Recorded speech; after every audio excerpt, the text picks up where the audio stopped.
But you're getting ready for action again, a return to the competitive game for you. Obviously, you've worked hard on the training side of it. Players have come back from international duty as well.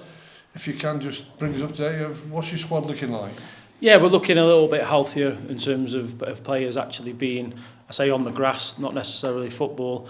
I'm trying to build up some fitness, doing pitch-based sessions. So Rod's out there doing pitch-based sessions, probably too early for him at the weekend. Sean's come back from injury, who hopefully can get back into the squad. From illness, who we can get back in the squad. Tariq is feeling his hamstring strength a little bit, so we're going to have to monitor him. He's not been with us today, so we'll have to see what he's like for tomorrow. He's yet to rejoin up from the group. Conor Reedon's obviously back from international duty, which is good. James Beadle, Lachlan Bluck, which is really good. Obviously Zach Williams is the long-term injury still. Who's going to be a few weeks off still yet. Longy completed 45 minutes for the under-23s, which is good to see. He had, obviously some stiffness and etc. afterwards, so we've had to monitor him today. We'll have to make a call on if we put him in the squad or not moving to Saturday. Well, that's one we'll just... Ryan is going to be another couple of weeks, we think. Just expand a little bit on Chris Long, because it has been a long, pardon the pun, frustrating time since September.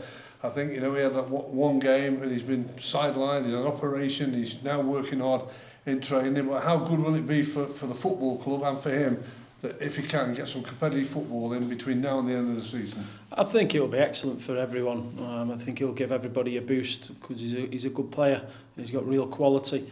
He has been a miss, we know that. Not kicked a ball really for us this season. So it'll be a real boost. He's worked hard to get to the stage he's at now. Like I said, we'll have to make decisions on terms of how his body is reacting to the training and the extra bits we're putting him through to get him into a place where he's able to compete to start a game, not just be as a sub. But a real boost for everybody. The boy brings quality to the squad and the team. If you can get him going and can get him in your position of being in your team, it'll give you much more strength and firepower, isn't it? Something that you've been missing in terms of getting goals and scoring those goals, and one extra body like him coming in is a big boost for everybody. Yeah, it strengthens the squad. It strengthens the options we have from the bench.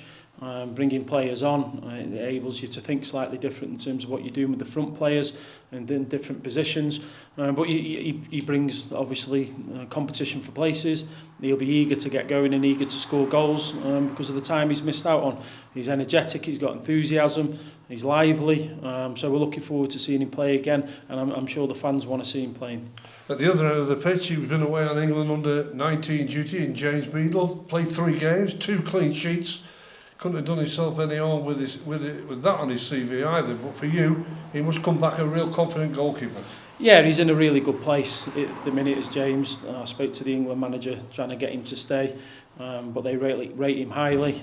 He's obviously keeping really good goalkeepers out of the starting position for the England under-19, so that's how highly they rate him. But he's been excellent since he stepped into the team. He's really taken to senior football really well, and we hope that continues. Unfortunately for him, I don't think they qualified, did they? They didn't quite qualify the 19s, but he played well in the games that he's played, clean sheets. I'm sure that's what he wants to continue with us. 11 days or so since you last played, when we all know it wasn't the end of the match that you wanted, but what's been the focus since you've come out of that game up towards Saturday at Doncaster?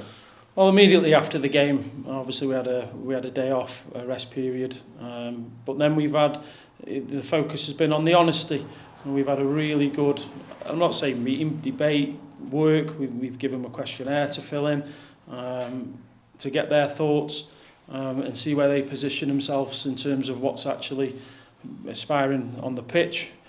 So we had a really good 2-3 hours at that. In terms of what we're after, what we're looking for, what we can improve in all aspects, not just telling the players what you've got to improve in everything. A really good, positive and open and honest discussion. Like I say, there's a bit of work gone into that. It wasn't just everyone sitting there shouting at each other, questionnaire to fill in, relaying their messages privately to the group because they didn't know who to give them messages. So everyone knows exactly where they're at. And from that meeting, the positive reaction from the players, I've spoke to a couple. It's been really good. their appetite and application to what they're doing, so their response to it, the open, honest, frank conversation we had has been good. We've been able to do plenty of work in terms of what we're looking for on Saturday.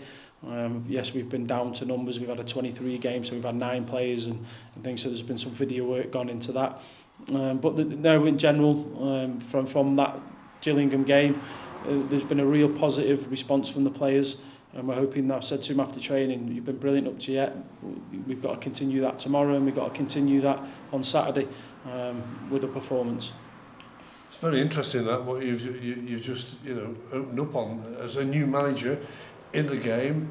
You feel that's the way to be, to try and just introduce something completely different to players to spark them off. Players have changed, and getting them open, frank conversations doesn't happen as often as it probably should, just because the world's changed, everybody's different now, society's different, so it's a way of getting their negative thoughts and their positive thoughts on everything, training, anything, whatever it may be, not putting a name to it, means they'll open up more.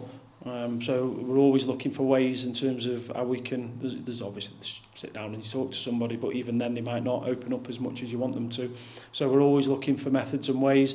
I must say it's obviously not my idea. There's a Premier League manager who does a similar thing, and the players know that I've jumped on that and using that as a way of getting information over. But like I say, it's been a brilliant response from the players, but it can't just be me saying it's a brilliant response for training. When the eyes and the ears are on the actual game, they've got to turn it on then. You got that opportunity to go and watch Doncaster because you hadn't got your game. Worthwhile exercise? Yeah, there's always a worthwhile exercise to go and watch games. We try and watch games. If we can't get to the games, we watch them through iFollower. So you're always trying to watch the games, and they're readily available. But it's good to see it in open, in the open, where you can look more off the ball rather than following the ball around, which obviously happens on telly. But well worth exercise. They're a good team. They've obviously got a few injuries. They try and play in a really good manner, and I'm not sure he'll deviate away from that just because they lost the game. Yeah, they have got those injuries, but that doesn't mean to say it's going to be a dead rubber for them. There's no room for complacency from you either. You've got to stamp your authority on once that first whistle goes. Because the stage of the season people begin to think, oh, they're on the beach or they're doing this. When I never want to talk about when I play, but when you play, you never thought that. You always, as an individual, you wanted to go into a game to win and compete. So I never go down that sense of, oh, they're on holiday now or they can't do this. So they'll make a couple of changes, but they'll have experience on the pitch. They'll have plenty of players that have played the games, and we want it to be a highly competitive game. And players are playing for the future at Crewe Alexandra as well, aren't they? The incentive is there to show you. That they're worthy of that new contract if you can work out who you want to offer. So that rebuilding plan is already starting, as you'd imagine. Yeah, we've spoke to a couple of players, more than a couple, in terms of what we're looking to do, without telling anyone they're not going to be with us or that type of stuff. Looking to rebuild and bring players in, which is difficult to do because there's going to be so many players out of contract. What we've got to do is find the ones that we think are going to be available to us and focus on them. But like you say, you're always playing for your future. You're playing for the next game. Never mind the long term. You should be aiming to play to get into the game, to be in the game after. You shouldn't be thinking long term. Obviously, you have to when you're off the pitch, away from it. But you should be trying your damnedest to get in the team for the next game.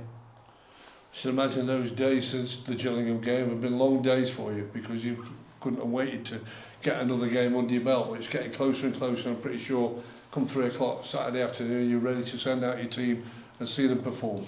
Yeah, and it's gone fairly quick, I must say, Graham. We were obviously on Saturday, they just had Sunday off because of the work we've been able to do and how it's looked. Again, it's not how it looks, it's how it's going to finish on Saturday, I know that. But the week's gone quite quickly, and I think we've got some good information into the players. And now we've got to go and execute that on Saturday. And there's no grey areas. The players know what's expected of them on Saturday and what we expect of them, of staff, in terms of executing that game plan. So, we'll see how it goes Saturday, but we're there to win the game.